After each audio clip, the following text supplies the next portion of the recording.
Okay, well, let's get right to it. Prakash, thank you. Senators, good morning. Thank you for being here.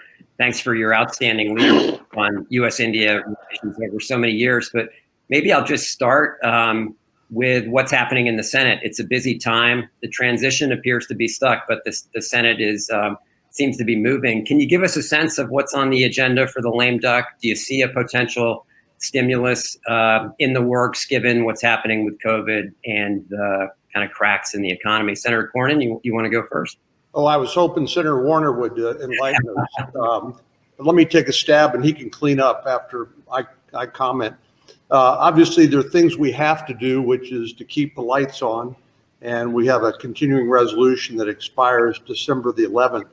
And my hope is that our appropriations committees can come together with an omnibus appropriation bill that will keep us up and running through the end of the next fiscal year.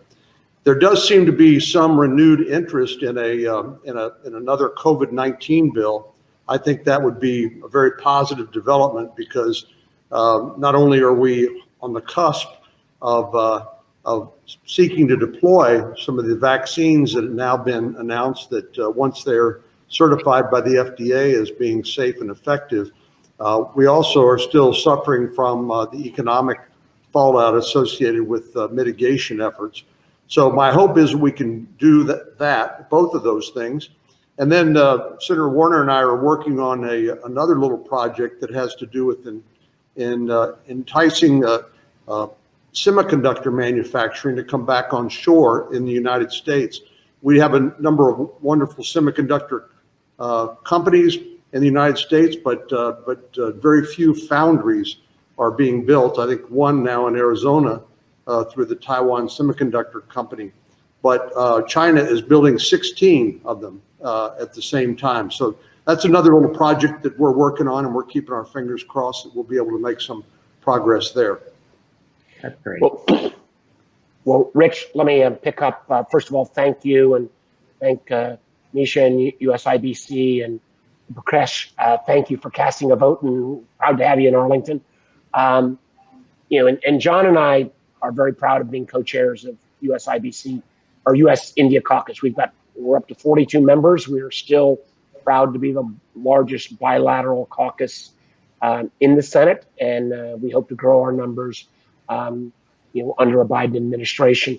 I want to echo what John said about we will do the appropriations bill. I think we will do the defense authorization bill, which will include our CHIPS proposal on semiconductors. We also, John and I are working together on a 5G proposal to on an international basis, counter the challenges that China and Huawei and specifically present.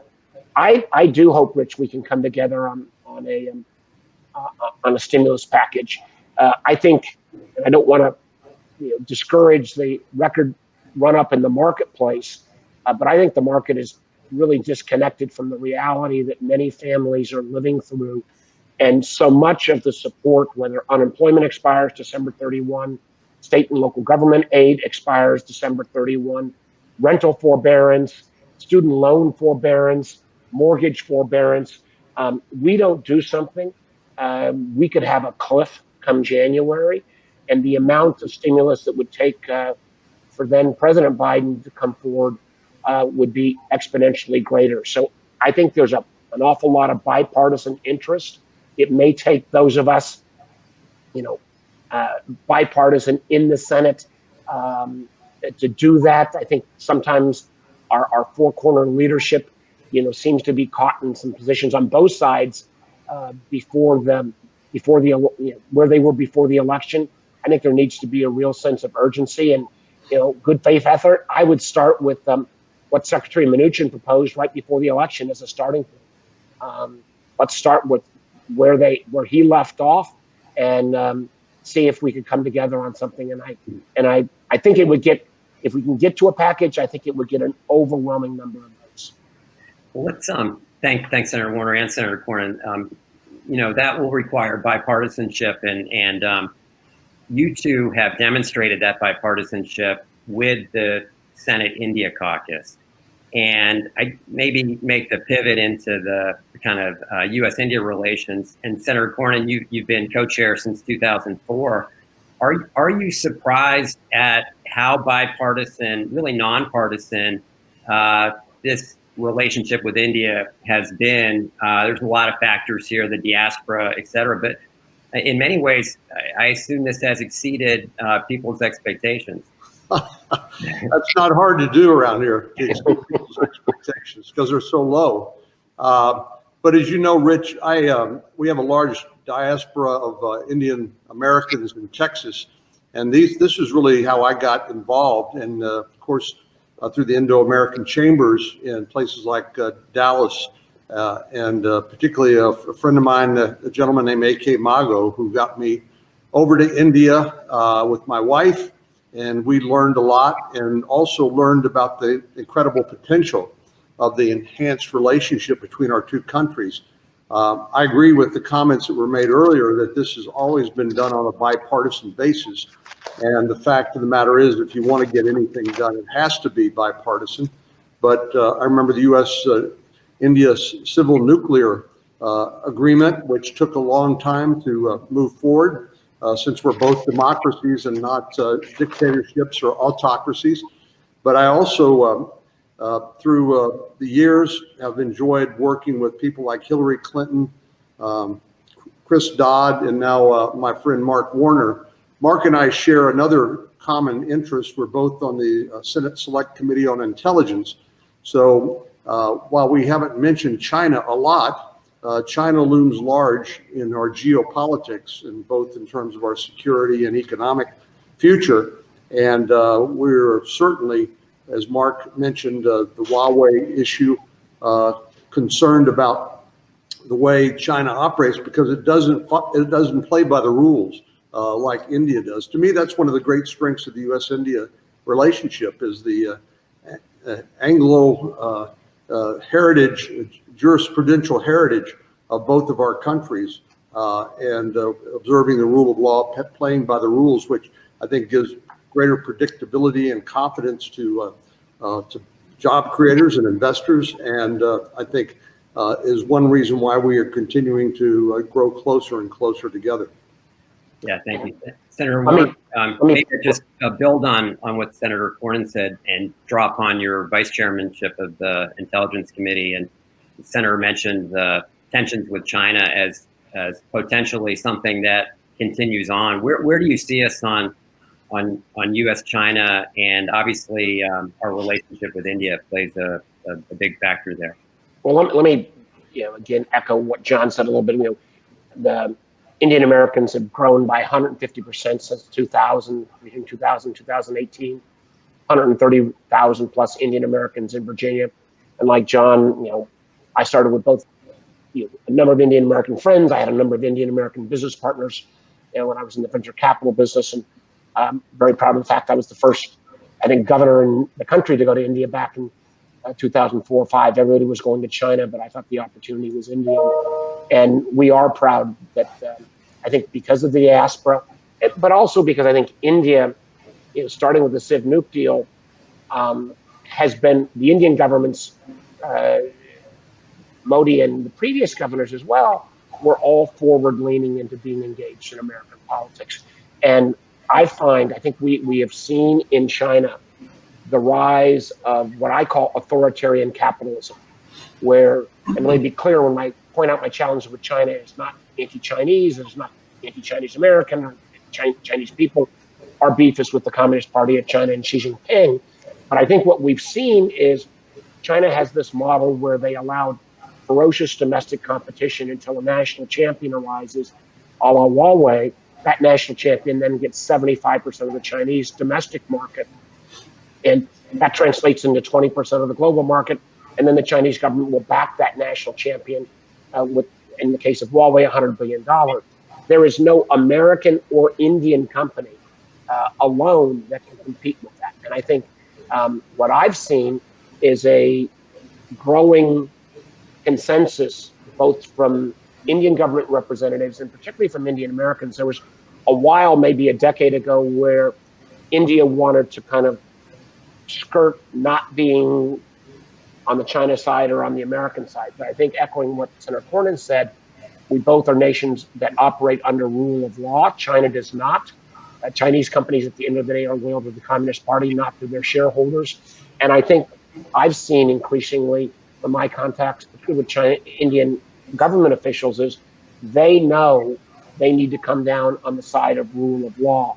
And I think one of the real opportunities under a Biden administration will be to create this coalition of the willing amongst democracies, of which India is the largest in the world, where we can have alignment not just around traditional economic issues, but around technology issues. And John and I have, whether it's 5G, whether it's semiconductors, a host of other areas, and the Intelligence Committee has really become almost a de facto technology committee in the Senate. We have no technology committee, but we'll try to continue to lead that, and we see great opportunities to partner with India. That's great. Senator Warner, you may have seen that Prime Minister Modi had a good call with President-elect Biden, and they talked exactly about building out the strategic partnership. But they also talked about vaccine development, COVID, and climate change. And I wonder, maybe just ask both of you, we're obviously focused on the vaccine here and getting it out here, but in order for this to be successful, this really does have to be an international effort. And do you see the potential in working with India, other like-minded nations, but India and the US have this health infrastructure that seems to be pretty well aligned. Do you see the potential, in fact, the necessity there? Let me start. I think there is a necessity. I think that, in my visits to India, the life sciences industry is large and growing. I do think we're going to need to, independent of vaccines, look at the sourcing of some of the chemical compounds that go into our drug supply. We have much too much of that located in China now, and I think both India and the United States needs to rethink that supply chain. I think the United States should rejoin some of these international efforts. I know there was an $8 billion effort led by the EU on vaccine distribution. I think we need to rejoin that. The vaccination news is very positive. I hear some of these efficacy notions. Pfizer's kind of bumped theirs back up now to 95%, echoing what Moderna's got. But as you pointed out, Rich, unless we have an international distribution system, even if we vaccinate people in North America, we live in a global society, and we've got to find a way to partner with the billion-plus people in India. So I think this is a great area of opportunity. Rich, if I could just add, I think the COVID virus has taught us a lot of lessons, some of which have been very painful, but to sort of underline what Mark talked about is the vulnerability of our supply chains. That's part of what got me interested in the semiconductor issue, and I know Mark shares that same concern in terms of our national security as well as our economic competitiveness. But I think we just have to change our business model to adapt to what China has done. They, as Mark pointed out, put huge amounts of money to try to be the winner in the various technology races, and obviously if they could get Huawei telecom products installed around the world, they basically don't recognize a difference between the civilian government and the military. In fact, by law, anything in the so-called private sector in China has to be shared with the government and the Communist Party and the military. So that's a rising, that's a big concern. I would just say on the energy front, this has been a successful partnership for a while because of U.S. Oil and gas, principally liquefied natural gas production. We've been able to export more and more LNG around the world, including to India. I remember talking years ago to the Consul General in Houston about that, and they were eager to get some alternative energy supplies. And while we all understand that our energy mix is always going to be in transition, we're not going to get away from fossil fuels anytime soon. But that's not to suggest we shouldn't continue to try to innovate and adapt to cleaner energy outcomes. And I think the best way to do that personally is not through more government mandates and taxes and regulation necessarily, but encouraging more research and development and innovation. That's how we've always kept ahead of these problems or solve our problems, is through innovation. Yeah, and I think that's the way to go. The energy partnership has been a new area of cooperation, and Senator Warner, with President-elect Biden's commitment to rejoin Paris, and India being now having the highest renewable targets in the world, this also seems like another area of great cooperation, in addition to what Senator Cornyn said, building upon that, but trying to partner with India on a renewable future as well. Yeah, I agree with that. And I think, there are ways, both in terms of this joint partnership, but there are also things, and this, John and I have not talked about this yet, but there may be ways to get at this problem from the private sector that I don't think that have been fully explored. I mean, lots and lots of corporate America wants to move forward on issues like resiliency.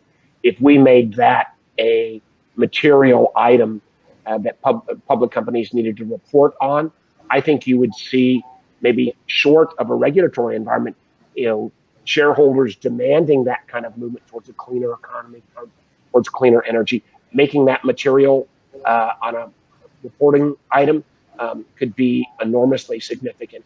I want to go back, though, and mention one of the things that Senator Cornyn just mentioned, and echo it again. And I think for a long time, we've thought private sector alone around R&D, and I agree with him on more basic research and development innovation.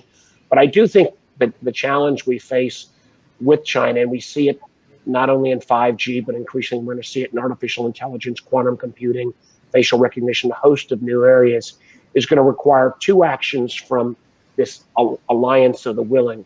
One is that we all get re-involved, US, India, other democracies, in the standards, protocols, and rules setting. And I think our values around rule of law, transparency, human rights can be reflected in those standards. I think we all kind of fell asleep at the switch. This kind of gets a little techie, but fell asleep at the switch and allowed China to start dominate setting standards. And he or she who sets the standards oftentimes can rule the field. And then secondly, I think if you embrace this idea of this authoritarian capitalism where China backs its national champions, I think, and it won't just be America, it can be America, India, could be Five Eye partners, European partners, but I would also add Singapore, South Korea, Japan. We're going to need, as governments, to make some of the level of investments, the way John and I have suggested on semiconductors. I think we're going to need to do in 5G and in elsewise. We don't want to pick winners and losers, but we can't walk away from what used to be called industrial policy when we see, very sophisticated 21st century industrial policy coming out of China. And I think this is, again, an area where India and the United States, at least in my conversations with Indian officials, I think they understand both the challenge and also the opportunity. But we've got to this goes back to the standards piece, we've got to work with countries like India on technology so that we don't default to a data localization issue in India and a separate system in America. We've got to have that coalition of the willing amongst democracies. That's a great point. I know we've got about 8 minutes to go and a few topics yet to cover, so we'll try to go in a speed round here. Senator Cornyn, I wanted to ask you about the U.S.-India defense relationship. And, India has been designated a major defense partner of the United States. And Congress played a role in that. But I just wonder, where can we take the U.S.-India defense relationship? You've worked on this a lot. Where do you see this headed in terms of either defense or intelligence sharing, homeland defense?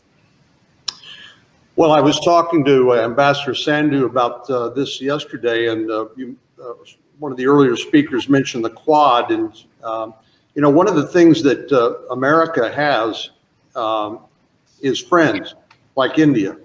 China doesn't have very many friends. And I think we need to recognize the strength of that coalition building represented by the Quad and the recent military exercises that were undertaken.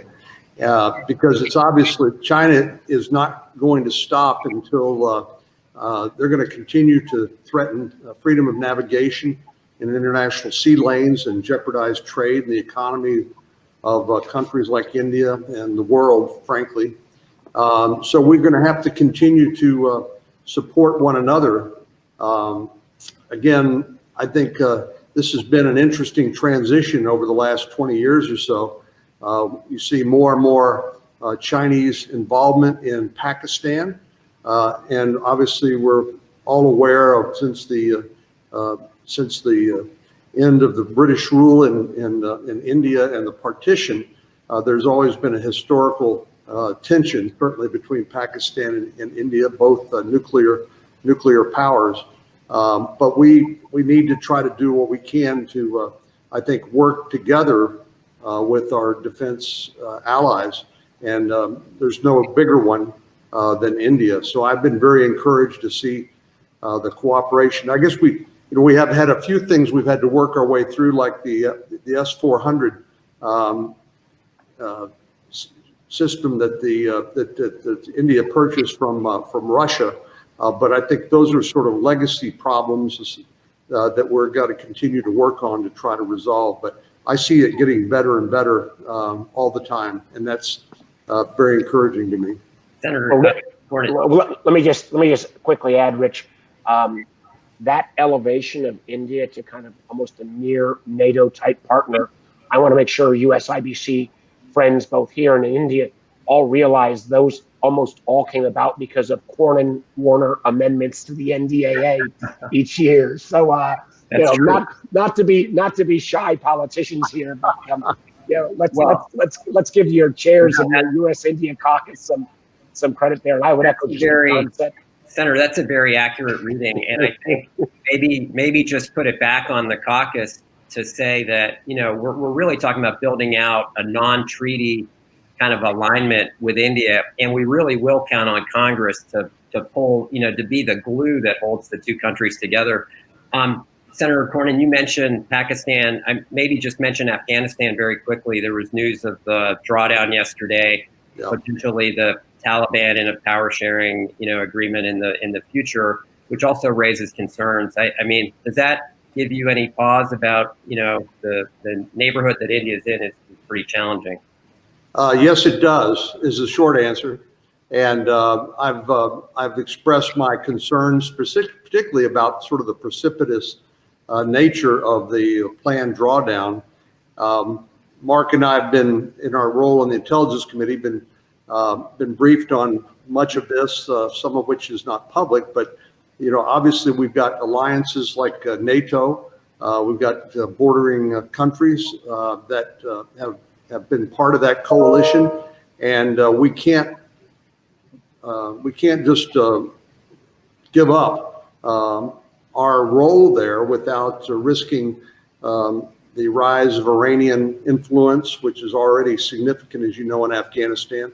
But I think we need to continue our stabilizing presence and also our counterterrorism platforms there.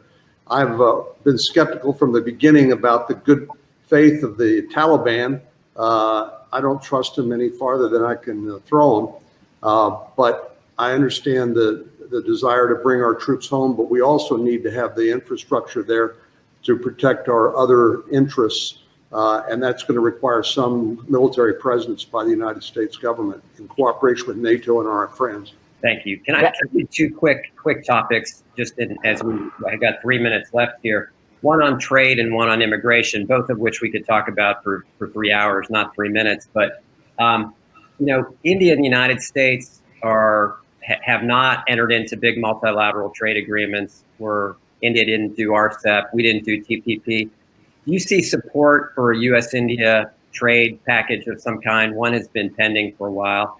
And secondly, on immigration, there's a lot of concern not only about tech workers, but just the fairness and welcoming of the system, the long time it takes for green card holders to become citizens, potentially ending family-based immigration. Is there a chance for immigration reform in this next Congress? So two big questions and no time to answer them. Well, let me start. Trade. Well, let me start. Let me echo, first of all, what John said diplomatically. Cutting and running in Afghanistan will be a disaster. It'll be a disaster to our Afghan partners.